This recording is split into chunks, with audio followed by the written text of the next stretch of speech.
പ്രഭാഷകൻ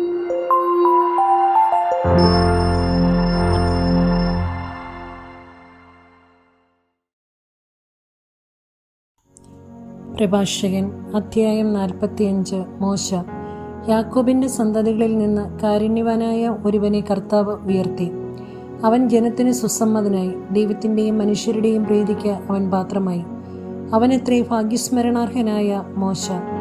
അവിടുന്ന് അവനെ മഹത്വത്തിൽ ദൈവദൂതന്മാർക്ക് സമനാക്കി. ശത്രുക്കൾക്ക് ഭയകാരണമാകത്തക്ക വിധം അവനെ ശക്തനാക്കി. അവൻ അപേക്ഷിച്ചപ്പോൾ അവിടുന്ന് അടയാളങ്ങൾ പിൻവലിച്ചു. രാജാക്കന്മാരുടെ സന്നിധിയിൽ കർത്താവ് അവനെ സമുന്നതനാക്കി. അവിടുന്ന് തൻ്റെ ജനത്തിനു വേണ്ടിയുള്ള കൽപ്പനകൾ അവനെ ഏൽപ്പിക്കുകയും തൻ്റെ മഹത്വത്തിൻ്റെ ഭാഗികമായ ദർശനം അവന് നൽകുകയും ചെയ്തു. വിശ്വസ്തതയും സൗമ്യതയും കൊണ്ട് അവിടുന്ന് അവനെ വിശുദ്ധീകരിച്ചു. എല്ലാ ജനതകളുടെയും ഇടയിൽ നിന്ന് അവനെ തിരഞ്ഞെടുത്തു. തൻ്റെ സ്വരം അവിടുന്ന് അവനെ കേൾപ്പിച്ചു. ഇരുണ്ട മേഘങ്ങൾക്കുള്ളിലേക്ക് അവിടുന്ന് അവനെ നയിച്ചു. മുഖാഭിമുഖം കൽപ്പനകൾ, ജീവന്റെയും വിജ്ഞാനത്തിൻ്റെയും നിയമം അവിടുന്ന് നൽകി. യാക്കോബിനെ തൻ്റെ ഉടമ്പടിയും ഇസ്രായേലിനെ തൻ്റെ നീതിയും അഭ്യസിപ്പിക്കേണ്ടതിനു തന്നെ. അഹറോൻ, ലേവി ഗോത്രജനും മോശയുടെ സഹോദരനും അവനെപ്പോലെ തന്നെ വിശുദ്ധനുമായ അഹറോനെ അവിടുന്ന് ഉയർത്തി. അവിടുന്ന് അവനുമായി നിത്യമായ ഉടമ്പടി ചെയ്യുകയും ജനത്തിൻ്റെ പൗരോഹിത്യം അവന് നൽകുകയും ചെയ്തു. വിശിഷ്ടമായ തിരുവസ്ത്രങ്ങൾ കൊണ്ട് അവിടുന്ന് അവനെ അനുഗ്രഹിച്ചു. മഹിമയേറിയ മേലങ്കി അവനെ അണിയിച്ചു. മഹിമയുടെ പൂർണ്ണത അവിടുന്ന് അവനെ അണിയിച്ചു. അധികാര ചിഹ്നങ്ങൾ നൽകി അവിടുന്ന് അവനെ ശക്തനാക്കി. കാൽച്ചട്ടയും നീണ്ട അങ്കിയും എഫോദും അവന് നൽകി. അങ്കിക്ക് ചുറ്റും മാതള നാരങ്ങയും ദേവാലയത്തിൽ തന്റെ ആഗമനത്തെ അറിയിക്കാൻ നടക്കുമ്പോൾ ശബ്ദമുണ്ടാകുന്ന ധാരാളം സ്വർണമണികളും തുന്നിച്ചേർത്തു. സ്വർണം, നീല, ധൂമ്രവർണ്ണം കലർന്ന ചിത്രപ്പണികളോടുകൂടിയ വിശുദ്ധ വസ്ത്രം അവിടുന്ന് അവനെ അണിയിച്ചു. ഉറിയും തുമ്മിയും എന്നിവയും അണിയിച്ചു. കരുവിരുതോടെ പിരിച്ചെടുത്ത കടും ചെമപ്പ് നൂൽ, ഇസ്രായേൽ ഗോത്രങ്ങളുടെ എണ്ണമനുസരിച്ച് അവരെ അനുസ്മരിപ്പിക്കാൻ സ്വർണപ്പണിക്കാരൻ മുദ്രമോതിരത്തിൽ എന്ന പോലെ ലിഖിതങ്ങൾ കൊത്തിയ രത്നങ്ങൾ പതിച്ച സ്വർണഫലകം എന്നിവ അണിയിച്ചു. അവന്റെ തലപ്പാവിൽ സ്വർണം കൊണ്ടുള്ള ഒരു കിരീടം അണിയിച്ചിരിക്കുന്നു. അതിൽ ഒരു മുദ്രയിൽ എന്ന പോലെ വിശുദ്ധി എന്ന് കൊത്തിയിരിക്കുന്നു. വിദഗ്ധന്റെ കരചാതുരി പ്രകടമാക്കുന്ന അത് നയനാനന്ദകരവും ശ്രേഷ്ഠവും അലങ്കൃതവുമാണ്. അവന്റെ കാലത്തിന് മുമ്പ് അത്ര മനോഹരമായ വസ്തുക്കൾ ഒരിക്കലും ഉണ്ടായിരുന്നിട്ടില്ല. അന്യരാരും അവ അണിഞ്ഞിട്ടില്ല. അവന്റെ മക്കളും പിൻഗാമികളും എക്കാലവും അത് ധരിച്ചു. എല്ലാ ദിവസവും 2 പ്രാവശ്യം വീതം അവന്റെ ഹോമബലി പരിപൂർണമായി ദഹിപ്പിക്കപ്പെടും. മോശ അവനെ വിശുദ്ധ തൈലം കൊണ്ട് അഭിഷേചിച്ചു നിയോഗിച്ചു. കർത്താവിന് ശുശ്രൂഷ ചെയ്യാനും പുരോഹിത ധർമ്മം അനുഷ്ഠിക്കാനും അവിടുത്തെ നാമത്തിൽ തൻ്റെ ജനത്തെ ആശീർവദിക്കാനും വേണ്ടി അവനും അവൻ്റെ പിൻഗാമികൾക്കും ആകാശം പോലെ നിത്യമായ ഒരു ഉടമ്പടിയാണത്. ജനത്തിൻ്റെ പാവങ്ങളുടെ പരിഹാരത്തിനു വേണ്ടി കർത്താവിന് ബലിയർപ്പിക്കുന്നതിനും സ്മരണാംശമായി കുന്തിരിക്കവും സുഗന്ധദ്രവ്യങ്ങളും അർപ്പിക്കുന്നതിനും അവിടുന്ന് അവനെ മാനവകുലത്തിൽ നിന്ന് തിരഞ്ഞെടുത്തു. തൻ്റെ പ്രമാണങ്ങൾ യാക്കോബിനെ പഠിപ്പിക്കുന്നതിനും തൻ്റെ നിയമങ്ങളാൽ ഇസ്രായേലിന് മാർഗനിർദ്ദേശം നൽകുന്നതിനും അവിടുന്ന് അവന് തൻ്റെ കൽപ്പനകളും നിയമങ്ങളും വിധി പ്രസ്താവിക്കാനുള്ള അധികാരവും കൊടുത്തു. ദാത്താനും അബിറാമും അവരുടെ അനുയായികളും കോറഹിന്റെ സംഘവും ഉൾപ്പെട്ട അന്യഗോത്രക്കാർ കോപാക്രാന്തരായി അവനെതിരെ ഗൂഢാലോചന നടത്തുകയും മരുഭൂമിയിൽ വെച്ച് അസൂയാലുക്കളാവുകയും ചെയ്തു. കർത്താവ് ഇത് കണ്ട് കോപിച്ചു. അവിടുത്തെ ക്രോധത്തിൽ അവർ നശിച്ചുപോയി. ജ്വലിക്കുന്ന അഗ്നിയാൽ അവരെ ദഹിപ്പിക്കേണ്ടതിന് അവർക്കെതിരെ അവിടുന്ന് അത്ഭുതം പ്രവർത്തിച്ചു. അവിടുന്ന് അഹറോന്റെ മഹത്വം വർദ്ധിപ്പിക്കുകയും അവന് പ്രത്യേക അവകാശം നൽകുകയും ചെയ്തു. അതിവിശിഷ്ടമായ ആദ്യഫലങ്ങൾ അവിടുന്ന് അനുവദിച്ചു കൊടുക്കുകയും ആദ്യഫലങ്ങൾ കൊണ്ടുള്ള അപ്പം ധാരാളമായി അവന് നൽകുകയും ചെയ്തു. കർത്താവിന് നൽകിയ ബലിവസ്തുക്കൾ അവനും അവൻ്റെ പിൻഗാമികളും ഭക്ഷിക്കുന്നു. എന്നാൽ ദേശത്ത് അവന് യാതൊരു അവകാശവും ഓഹരിയും ഉണ്ടായിരിക്കുകയില്ല. കർത്താവ് തന്നെയാണ് അവൻ്റെ ഓഹരിയും അവകാശവും. ഫിനെഹാസ്. എലയാസറിന്റെ പുത്രനായ ഫിനെഹാസിനാണ് മഹത്വത്തിൻ്റെ 3-ാം സ്ഥാനം. അവൻ ദൈവഭക്തിയിൽ തീക്ഷ്ണതയുള്ളവനായിരുന്നു. ജനം വഴിതെറ്റിയപ്പോഴും അവൻ ഉറച്ചു നിന്നു. അവൻ ഹൃദയത്തിൻ്റെ കർമ്മോന്മുഖമായ നന്മ കൊണ്ട് ഇസ്രായേലിൻ്റെ പാപങ്ങൾക്ക് പരിഹാരമനുഷ്ഠിക്കുകയും ചെയ്തു. അതിനാൽ അവൻ വിശുദ്ധ സ്ഥലത്തിൻ്റെയും തൻ്റെ ജനത്തിൻ്റെയും നേതാവായിരിക്കുന്നതിനും അവനും അവൻ്റെ സന്തതികളും പൗരോഹിത്യത്തിൻ്റെ മഹിമ എന്നേക്കും അണിയുന്നതിനും വേണ്ടി ഒരു സമാധാന ഉടമ്പടി അവനുമായി ഉറപ്പിക്കപ്പെട്ടു. യൂദാ ഗോത്രജനായി ജസ്സയുടെ പുത്രൻ ദാവീദുമായി ഒരു ഉടമ്പടി ഉറപ്പിക്കപ്പെട്ടു. രാജാവിൻ്റെ പിന്തുടർച്ച അവകാശം അവൻ്റെ സന്തതികൾക്ക് മാത്രമായിരിക്കുന്നതുപോലെ അഹ്റോന്റെ പിന്തുടർച്ച അവകാശം അവൻ്റെ സന്തതികൾക്കാണ്. തൻ്റെ ജനത്തെ നീതിപൂർവം വിധിക്കുന്നതിന് കർത്താവ് നിന്റെ ഹൃദയത്തെ ജ്ഞാനം കൊണ്ട് നിറയ്ക്കട്ടെ. അങ്ങനെ അവരുടെ ഐശ്വര്യം നശിക്കാതിരിക്കുകയും മഹത്വം തലമുറകൾ തോറും നിലനിൽക്കുകയും ചെയ്യട്ടെ. അധ്യായം 46. ജോഷയും കാലേബും. നൂനിന്റെ പുത്രൻ ജോഷുവ യുദ്ധവീരനും പ്രവാചകന്മാരിൽ മോശയുടെ പിൻഗാമിയുമായിരുന്നു. അവൻ തൻ്റെ നാമത്തിനൊത്ത് ദൈവത്തിൻ്റെ തിരഞ്ഞെടുക്കപ്പെട്ടവർക്ക് ഉത്തമനായ രക്ഷകനുമായിരുന്നു. ഇസ്രായേലിനെ ആക്രമിച്ച ശത്രുക്കളോട് പ്രതികാരം ചെയ്ത് അവൻ അവരുടെ അവകാശം നേടിക്കൊടുത്തു. നഗരങ്ങൾക്കെതിരെ വാൾ ഉയർത്തിയപ്പോൾ അവൻ എത്ര പ്രതാപശാലിയായിരുന്നു. അവന് മുമ്പ് ആരാണ് ഇത്ര ശക്തനായി നിലകൊണ്ടിട്ടുള്ളത്? അവൻ കർത്താവിന് വേണ്ടിയാണ് യുദ്ധം ചെയ്തത്. അവൻ്റെ കൈരം സൂര്യനെ തടഞ്ഞു നിർത്തിയില്ലേ? ഒരു ദിവസത്തിന് 2 ദിവസത്തെ ദൈർഘ്യമുണ്ടായില്ലേ? ശത്രുക്കൾ ചുറ്റും വളഞ്ഞപ്പോൾ അവൻ ശക്തനായവനെ അത്യുന്നതനെ വിളിച്ചപേക്ഷിച്ചു. ഉന്നതനായ കർത്താവ് ശക്തമായ കന്മഴ അയച്ച് അവൻ ഉത്തരമരുളി. ആ ജനതയെ അവൻ യുദ്ധത്തിൽ കീഴടക്കി. ബെത്ഹോറോൺ ഇറക്കത്തിൽ വെച്ച് അവൻ ശത്രുക്കളെ നശിപ്പിച്ചു. അങ്ങനെ ജനതകൾ അവൻ്റെ സേനാബലം കാണുകയും ദൈവസന്നിധിയിലാണ് അവൻ യുദ്ധം ചെയ്യുന്നതെന്ന് മനസ്സിലാക്കുകയും ചെയ്തു. ശക്തനായവനെ അവൻ പൂർണ്ണമായി പിൻചെന്നു. മോശയുടെ കാലത്ത് അവൻ ഒരു വിശ്വസ്ത കർമ്മം അനുഷ്ഠിച്ചു. യെഫുന്നെയുടെ പുത്രൻ കാലേബിനോടൊത്ത് സമൂഹത്തെ ഒന്നാകെ നേരിട്ടു. ജനത്തെ പാപത്തിൽ നിന്ന് പിന്തിരിപ്പിക്കുകയും അവരുടെ ദുഷ്ടമായി പിറുപിറുപ്പ് നിർത്തുകയും ചെയ്തു.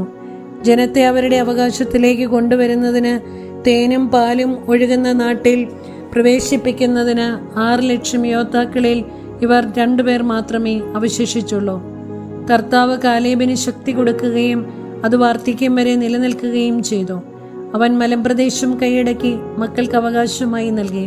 കർത്താവിനെ അനുഗമിക്കുന്നത് നല്ലതാണെന്ന് അങ്ങനെ എല്ലാ ഇസ്രായേൽക്കാരും മനസ്സിലാക്കി. ന്യായാധിപന്മാർ. സാമുവേൽ. അവിശ്വസ്തത അറിയാത്ത ഹൃദയത്തോടു കൂടിയ കർത്താവിൽ നിന്ന് പിന്തിരിഞ്ഞു പോകാത്ത അനേകം ന്യായാധിപന്മാരുണ്ട്. അവരുടെ സ്മരണ അനുഗ്രഹീതമായിരിക്കട്ടെ.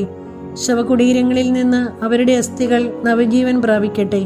സംപൂജ്യരായ അവരുടെ നാമം പുത്രന്മാരിലൂടെ ജീവിക്കട്ടെ. കർത്താവിന് പ്രിയങ്കരനും അവിടുത്തെ പ്രവാചകനുമായി സാമുവേൽ രാജ്യം സ്ഥാപിക്കുകയും ജനത്തിന് അധികാരികളെ അഭിഷേചിക്കുകയും ചെയ്തു. കർത്താവിൻ്റെ നിയമമനുസരിച്ച് അവൻ സമൂഹത്തിൽ ന്യായം നടത്തി. കർത്താവ് യാക്കോബിനെ സംരക്ഷിച്ചു. വിശ്വസ്തത നിമിത്തം അവൻ പ്രവാചകനാണെന്ന് തെളിഞ്ഞു. വാക്കുകളിലൂടെ വിശ്വാസിനായി ദീർഘദർശിയായി അറിയപ്പെടുകയും ചെയ്തു. ശത്രുക്കൾ എല്ലാ വശത്തും നിന്ന് ഞെരുക്കിയപ്പോൾ അവൻ ശക്തനായ കർത്താവിനെ വിളിച്ചപേക്ഷിക്കുകയും മുല കുടിക്കുന്ന ആട്ടിൻകുട്ടിയെ ബലിയർപ്പിക്കുകയും ചെയ്തു. അപ്പോൾ കർത്താവ് ആകാശത്തിൽ ഇടിമുഴക്കി. അവിടുത്തെ ശബ്ദം ശക്തമായി മുഴങ്ങി. ടൈറിലെ ജനനേതാക്കളെയും ഫിലിസ്തീ ഭരണാധികാരികളെയും അവിടുന്ന് നിർമ്മാർജ്ജനം ചെയ്തു. നിത്യനിദ്രയ്ക്ക് മുമ്പായി സാമുവേൽ കർത്താവിൻ്റെയും അവിടുത്തെ അഭിഷിക്തൻ്റെയും മുമ്പിൽ ജനത്തെ സാക്ഷി നിർത്തി വിളിച്ചു പറഞ്ഞു: ഞാൻ ആരുടെയും സ്വത്ത് കയ്യേറിയിട്ടില്ല, ഒരു ജോഡി ചെരുപ്പ് പോലും എടുത്തിട്ടില്ല. ആരും അവനിൽ കുറ്റം ആരോപിച്ചില്ല. നിദ്ര പ്രാപിച്ചതിനു ശേഷം പോലും അവൻ പ്രവചിച്ചു. രാജാവിനെ അവൻ്റെ മരണം മുൻകൂട്ടി അറിയിച്ചു. ജനത്തിൻ്റെ ദുഷ്ടത മായ്ച്ചു കളയാൻ മണ്ണിൽ നിന്ന് അവൻ സ്വരമുയർത്തി പ്രവചിച്ചു. അധ്യായം 47. ദാവീദ്. അവനുശേഷം ദാവീദിൻ്റെ നാളുകളിൽ നാഥൻ പ്രവചനം നടത്തി. സമാധാന ബലിയിൽ വിശിഷ്ടമായ കൊഴുപ്പെന്ന പോലെ ഇസ്രായേൽ ജനത്തിൽ നിന്ന് ദാവീദ് തിരഞ്ഞെടുക്കപ്പെട്ടു. അവൻ കോലാട്ടിൻകുട്ടികളോടുകൂടെ എന്ന പോലെ സിംഹങ്ങളുമായും ചെമ്മരിയാട്ടിൻകുട്ടികളോടുകൂടെ എന്ന പോലെ കരടികളുമായും കളിയാടി. അവൻ യൗവനത്തിൽ കവിണിയിൽ കല്ല് ചേർത്ത് കരമുയർത്തിയപ്പോൾ ഗോലിയാത്തിൻ്റെ അഹങ്കാരം തകർത്തില്ലേ? ആ മല്ലനെ കൊന്ന് അവൻ ജനത്തിൻ്റെ അപമാനം നീക്കിയില്ലേ? അവൻ അത്യുന്നതനായ കർത്താവിനോട് അപേക്ഷിച്ചു. തൻ്റെ ജനത്തിൻ്റെ ശക്തി വർദ്ധിപ്പിക്കുന്നതിനു വേണ്ടി ഒരു യുദ്ധവീരനെ കൊല്ലുന്നതിന് അവിടുന്ന് അവൻ്റെ വലത്തുകരം ശക്തമാക്കി. 10,000ങ്ങളുടെ മേൽ വിജയം വരിച്ചവൻ എന്നാർത്തു വിളിച്ചുകൊണ്ട് അവർ അവനെ മഹത്വത്തിൻ്റെ കിരീടമണിയിച്ചു. കർത്താവിൻ്റെ അനുഗ്രഹങ്ങളെ പ്രതി അവർ അവനെ സ്തുതിച്ചു. ചുറ്റുമുള്ള ശത്രുക്കളെ അവൻ തുടച്ചു മാറ്റി. എതിരാളികളായ ഫിലിസ്തീരെ അവൻ നശിപ്പിച്ചു. ഇന്നും അവർ ശക്തിയറ്റവരായി കഴിയുന്നു. തൻ്റെ എല്ലാ പ്രവൃത്തികളിലും അവൻ അത്യുന്നതൻ്റെ മഹത്വം പ്രകീർത്തിച്ച് പരിശുദ്ധനായ ദൈവത്തിന് കൃതജ്ഞതയർപ്പിച്ചു. അവൻ പൂർണ്ണ ഹൃദയത്തോടെ സൃഷ്ടാവിനെ സ്നേഹിക്കുകയും അവിടുത്തേക്ക് സ്തുതി പാടുകയും ചെയ്തു. ബലിപീഠത്തിന് മുമ്പിൽ മധുരമായ ഗാനം ആലപിക്കുവാൻ അവൻ ഗായക സംഘത്തെ നിയോഗിച്ചു. അവൻ ഉത്സവങ്ങൾക്ക് മനോഹാരിത പകരുകയും അവയുടെ കാലം നിശ്ചയിക്കുകയും ചെയ്തു. അവർ ദൈവത്തിൻ്റെ വിശുദ്ധ നാമത്തെ സ്തുതിച്ചപ്പോൾ അവരുടെ സ്തുതിഗീതങ്ങളാൽ ഉദയത്തിന് മുമ്പ് തന്നെ വിശുദ്ധ സ്ഥലം മുഖരിതമായി. കർത്താവ് അവൻ്റെ പാപം നീക്കിക്കളയുകയും അവൻ്റെ അധികാരം എന്നേക്കും ഉറപ്പിക്കുകയും ചെയ്തു. അവിടുന്ന് അവന് രാജ്യത്വവും ഇസ്രായേലിൽ മഹത്വത്തിൻ്റെ സിംഹാസനവും ഉടമ്പടി വഴി നൽകി. സോളമൻ ബുദ്ധിമാനായ ഒരു പുത്രൻ അവന് പിൻഗാമിയായി. അവൻ നിമിത്തം പുത്രന്റെ ജീവിതം സുരക്ഷിതമായി. സോളമന്റെ ഭരണകാലം സമാധാനപൂർണമായിരുന്നു. ദൈവം അവന് എല്ലായിടത്തും സമാധാനം നൽകി. അവിടുത്തെ നാമത്തിൽ അവൻ ഒരു ആലയം നിർമ്മിച്ചു. എന്നും നിലനിൽക്കുന്ന ഒരു വിശുദ്ധ സ്ഥലം ഒരുക്കി.